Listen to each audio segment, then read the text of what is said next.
This presentation examines the life and intellectual contributions of one of the most respected philosophers of individualism and a defender of the Federalist structure of governance, Felix Morley. Felix Morley was born in 1894 in Haverford, Pennsylvania. He graduated from Haverford College in 1915, then traveled to England to join the English Society of Friends ambulance unit on the Western Front. Returning to the United States in 1916, he helped to establish the American Friends Service Committee. In the fall of 1916, he worked for a short while for the Philadelphia Public Ledger, then joined the United Press and was assigned to the Washington, D.C. office. After the end of the war, Morley accepted a Rhodes Scholarship and enrolled in the School of Modern History at Oxford University's New College. He later wrote of his formal education at Oxford. There I had closely studied the Puritan Revolution and realized how its motivation had shaped American colonial governments. There I had, for the first time, seen the connection between Cromwell's instrument of government and the later Constitution of the United States.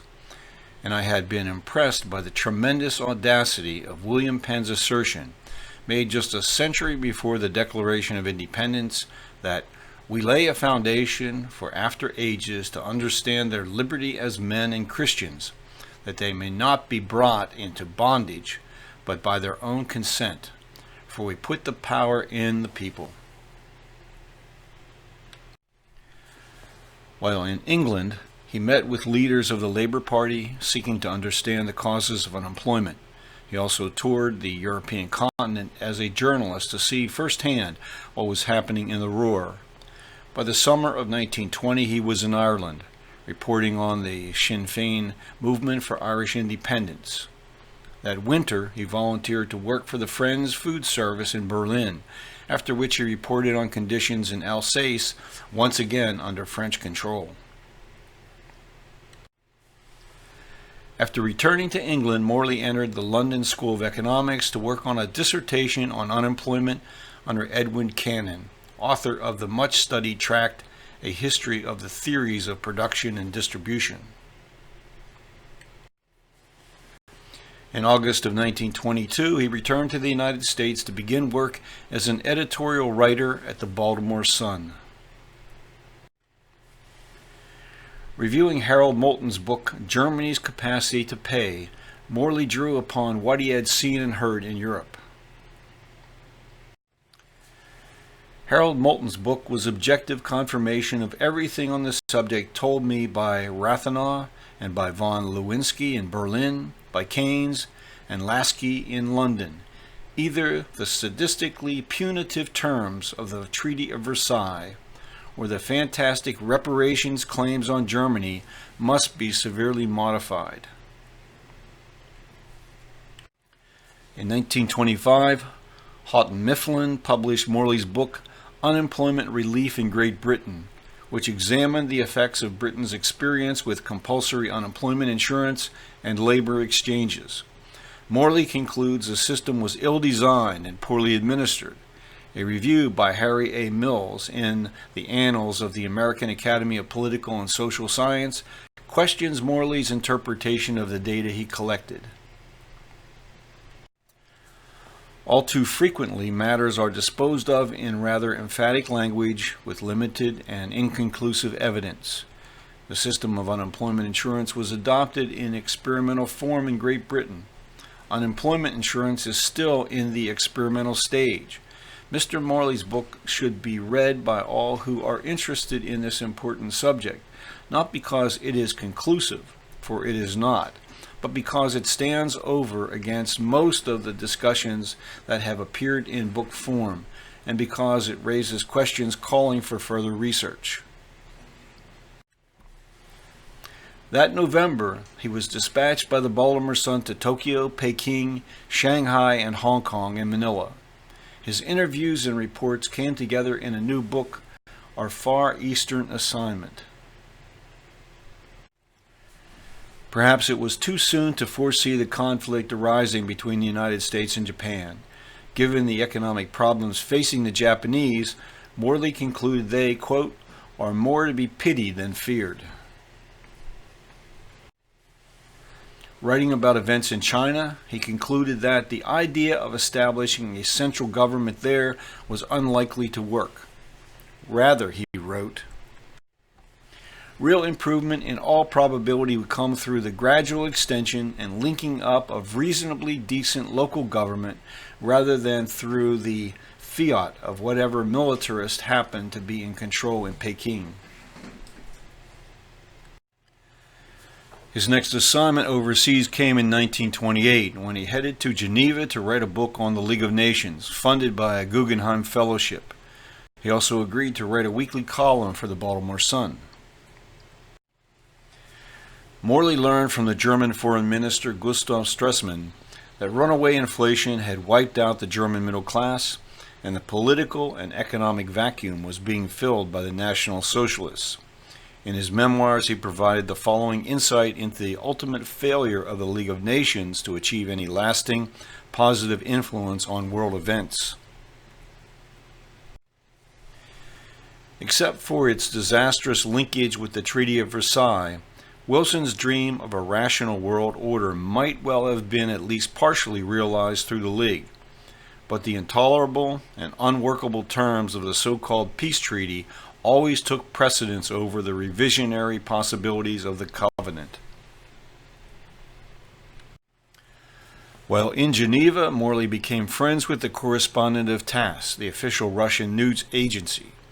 Out of his conversations with this Russian, Morley began to rethink the deep influence of Rousseau's Le Contrat Social, and how the idealized vision of Rousseau's general will underpinned communist ideology, and which he viewed as a serious threat to the decentralized and limited federal system the framers established for the United States. The dangers posed to individual liberty were all too real, he concluded.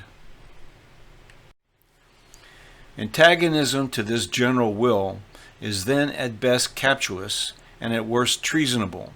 There is no room for individual dissenters or for the organized minorities specifically protected by our Bill of Rights. In August of 1929, Morley left the Baltimore Sun to become director of the U.S. League of Nations Association office in Geneva, but remained in this position for only 6 months before returning to the United States to direct public relations for the Brookings Institution in Washington, D.C., under Harold Moulton. In 1932, Brookings published Morley's book, The Society of Nations. For his research, Brookings awarded Morley a Ph.D. Eric Drummond, Secretary General of the League of Nations, wrote the introduction, commending Morley for undertaking such an enormous task. As was natural during the formative stages of the League, public attention has been concentrated on what the League does rather than what it is. It is the latter question which Mr. Morley has set himself to answer, in a manner which I believe will make his book a valuable and permanent contribution to the literature on the subject. Introducing the work of over 700 pages, Morley offered what was perhaps his most important insight into the affairs of nations. There is no nation sufficiently powerful or self-contained to resist indefinitely the movement of the great majority of states to organize international cooperation for their mutual benefit. The politics of the United States was moving in a direction that greatly concerned Morley. When the newly elected Franklin Roosevelt chose not to be briefed by outgoing President Herbert Hoover, Morley expressed deep concern.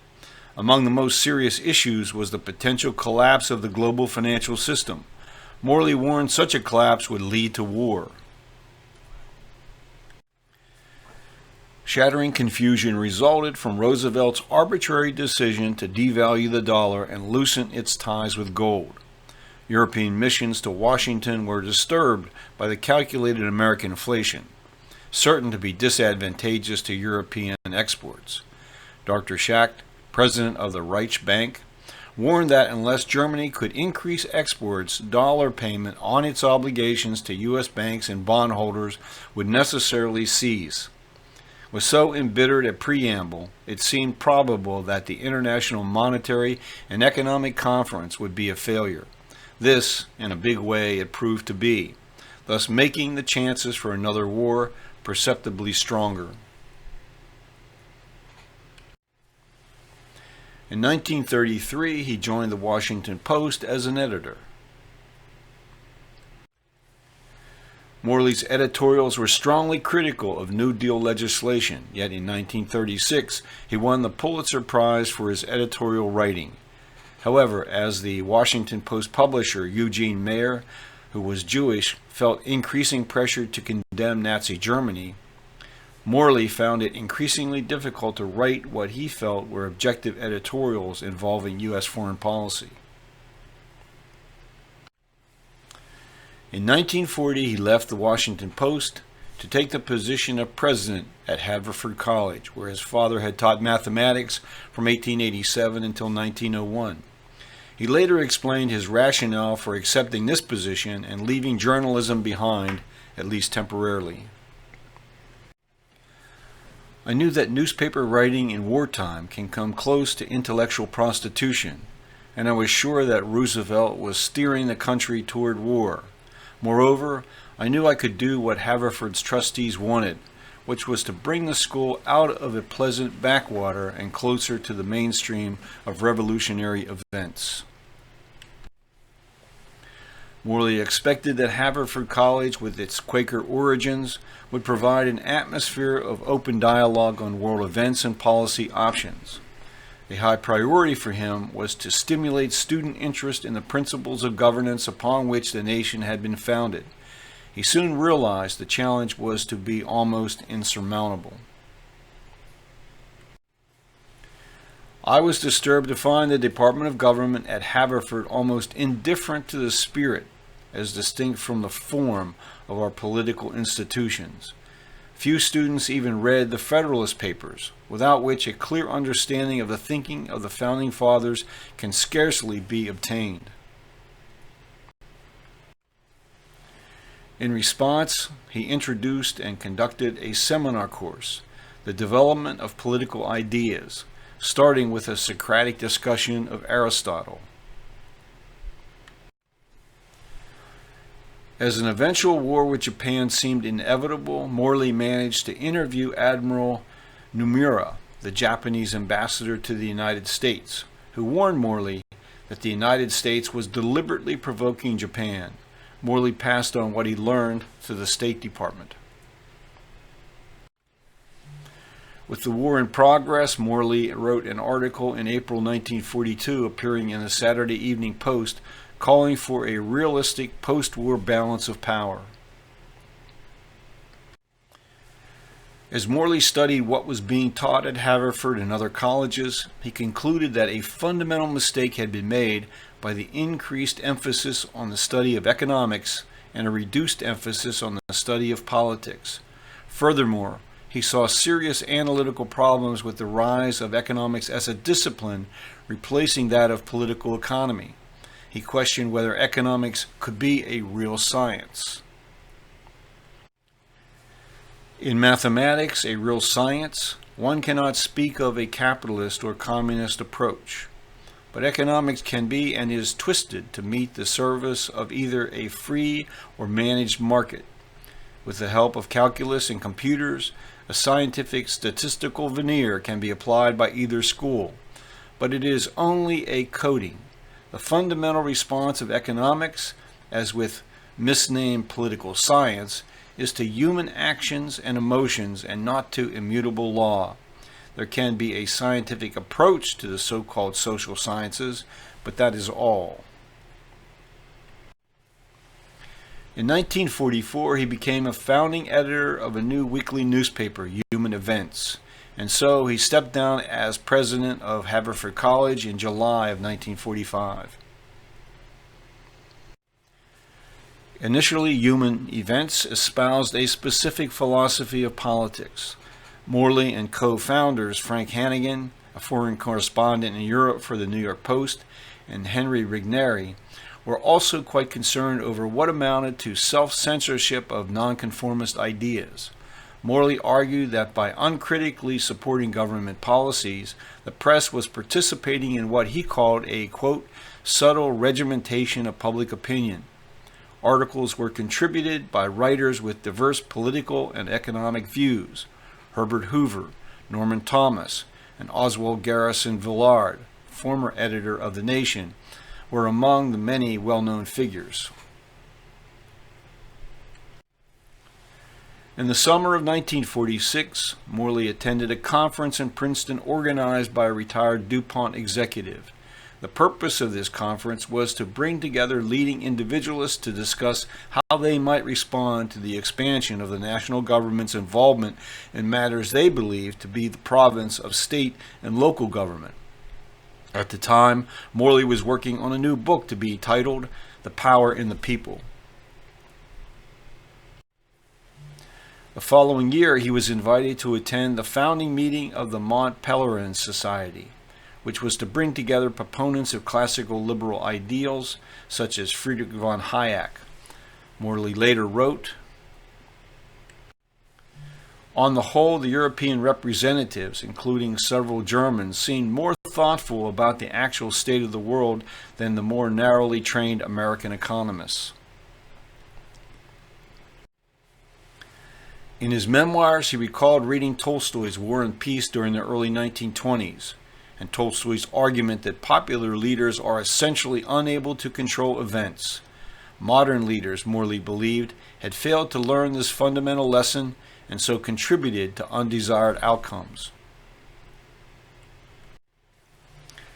That Napoleon's seemingly successful drive into the heart of Russia had gained him nothing was clear in retrospect. Yet Hitler, for all the unquestioning obedience he could arouse, was later unable to grasp that simple lesson. And this peculiar myopia among great men was widespread. In time, I would see it exhibited by Chiang Kai-shek in China. Franklin Roosevelt seemingly never realized his personal responsibility for building communism into a world force bitterly hostile to the American way of life. Winston Churchill grandiloquently proclaimed that he did not become His Majesty's First Minister in order to preside over the liquidation of the British Empire. Yet that is what happened under his leadership. The Power in the People was published in 1949. His main purpose was to, as he stated in the introduction, quote, examine the actual significance of this federal union and the long panorama of history. One of his great concerns was that Americans were no longer aware of the ideals that inspired the framers, that unless this understanding was resurrected, the liberty Americans enjoyed could be taken from them by small incremental steps. Apathy was more dangerous than, quote, outright opposition. As he saw the current state of the Union, the Republic requires of its citizens not only a sense of responsibility for the future, but also some appreciation of the past. And though our governmental system makes us as free to abuse as we are to use, it does not follow that discrimination between use and abuse is unimportant. Early in 1950, he left Human Events because of what he perceived as a failure of Hannigan and Rigneri to recognize the rising dangers to individual liberty by creation of the national security state. Hannigan hoped to increase circulation by taking a strong editorial stance against Soviet expansionism. Then, with the triumph of the Chinese communists over Chiang Kai-shek's nationalists, Hannigan sought to use Human Events to rally American support for the nationalists exiled on Taiwan. This difference in perspective between Hannigan and Morley, he later attached an important insight. In retrospect, I see this episode as symptomatic of that which has come to divide the conservative movement in the United States. Frank and Henry, in their separate ways, moved on to associate with the far right in the Republican Party. My position remained essentially libertarian. though it is with great reluctance that I yield the old terminology of liberal to the socialists. I was and continue to be strongly opposed to centralization of political power, thinking that this process will eventually destroy our federal republic if it has not already done so. The vestment of power in an HEW is demonstrably bad, but its concentration in the Pentagon and CIA is worse because the authority is concealed and covertly exercised. Failure to check either extreme means continuous deficit financing and consequent inflation, which in time can be fatal to the free enterprise system. His next book was published in 1951, The Foreign Policy of the United States, under the auspices of the American Enterprise Institute. The book was based on several lectures he delivered at Wesleyan University. His lectures were written as a primer on the subject, a primer desperately needed, as he explained. It is the author's assumption, first, that the subject of foreign policy actually has a scientific content, and that the inherent and enduring nature of foreign policy as such should therefore be impartially examined prior to any survey of hit or miss techniques adopted by any particular government at any particular time. As Morley pulls readers along describing the nature of foreign policy, its roots in the need for security and an acceptance of a world order subject to the balance of power, he eventually reaches the point where prescriptive or normative values must be considered. However, moral considerations are, he states, of wholly secondary importance in determining the relations of governments one to another. In 1952, Morley was interviewed on the state of higher education in the United States on the televised program Longines Chronoscope. Responding to the question, "Are small colleges still important to our culture?" Morley observed, "If our future is to be a great centralized empire, then I think the small colleges will go out." The conversation then moved on to questions about the extent to which college and university faculties had become proponents of socialism and how this affected what was being taught to students. Morley defended academic freedom, but added this: "I do think there is a little bit of a tendency to say that academic freedom pertains only to the teacher. Now, teachers alone don't make an institution. First, the trustees, second, the faculty, third, the student body, fourth, organized alumni." He chaired a conference at Princeton in 1956, editing the papers presented as Essays on Individuality, published by the University of Pennsylvania Press. In his own contribution to this conference, Morley returned to the conflict between, quote, individuality and the general will. It is impossible to disagree with Rousseau's argument that society must have rules and that those rules inevitably encroach on personality. Where Rousseau can and should be criticized is for equating society and state, for setting up a mystical general will as sovereign power over both, and for then deceitfully asserting that the sovereign himself is bound, like his subjects, by this general will. It follows that the clear duty of those who believe in individualism is not to attack the unchallengeable part of the social contract, but to oppose its extension through the now well-established myth of the general will to every aspect of human life and thought. Morley next put down his concerns that the quest for political democracy would destroy federalism. Freedom and Federalism was published in 1959. He describes the United States as a union of sovereign states, federal in nature. What he feared was the movement toward a strongly centralized government in the face of what he said were, quote, certain obvious deficiencies. The preservation of a multiplicity of relatively powerful local governments within the Union creates a complicated and legalistic system. It makes the conduct of foreign policy necessarily entrusted to the central government unusually difficult for a true federation, since actions taken in regard to other sovereign powers are always likely to react on the domestic balance. In times of unusual strain, whether foreign or domestic, the central government is likely either to evade its constitutional limitations or be frustrated by them. In this book, Morley is doing all he can to raise a warning. Centralization of power means, to begin with, that the seat of this power, the national capital, will tend to draw to this focus point the most talented and intelligent minds. The administrative skill necessary for government is similarly concentrated in the capital. It draws strength and encouragement from the general atmosphere of centralized culture and power. Soon, the top echelons begin to regard themselves as a managerial elite, entitled to rule the rest of the country in the manner which the word provincial superciliously suggests. Such an attitude has nothing in common with democracy, either social or political. In 2004, Professor John Kincaid of Lafayette College looked back at Morley's arguments expressed in Freedom and Federalism, acknowledging that Morley's ideas were eclipsed by a new conservatism that is less enamored of federalism compared to the marketplace and more militarily aggressive in foreign policy.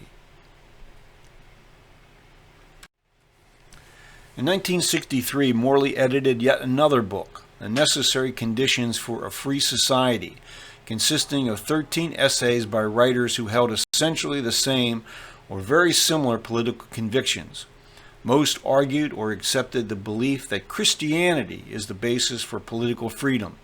Given the dramatic changes in the place of religion in the 21st century, the apparently unchallenged assertion of Reverend T. Robert Ingram says much about the prejudices then existing. It is apparent that Western or Christian civilization now rules the earth. To say so is a truism. Because Jesus Christ is sovereign over all the earth, what all men have come to recognize as freedom is in reality Christian life, or life in the Spirit. Reviewed by Calman H. Silvert of Dartmouth College, Professor Silvert found much to criticize. Nowhere do the authors specifically address themselves to just what kind of Christianity it is they are discussing. We must then presume that it is specifically Protestant Christianity, which is the key to Editor Morley's particular kind of freedom, which he defines as any free association of people combined to forward mutual interest, in which legal compulsion plays little or no role. Freedom and Federalism was reprinted in 1981 by Liberty Press, and Morley wrote a new introduction assessing the extent of political change that occurred since its original publication in 1959. One major concern he raised was over the power of the President of the United States.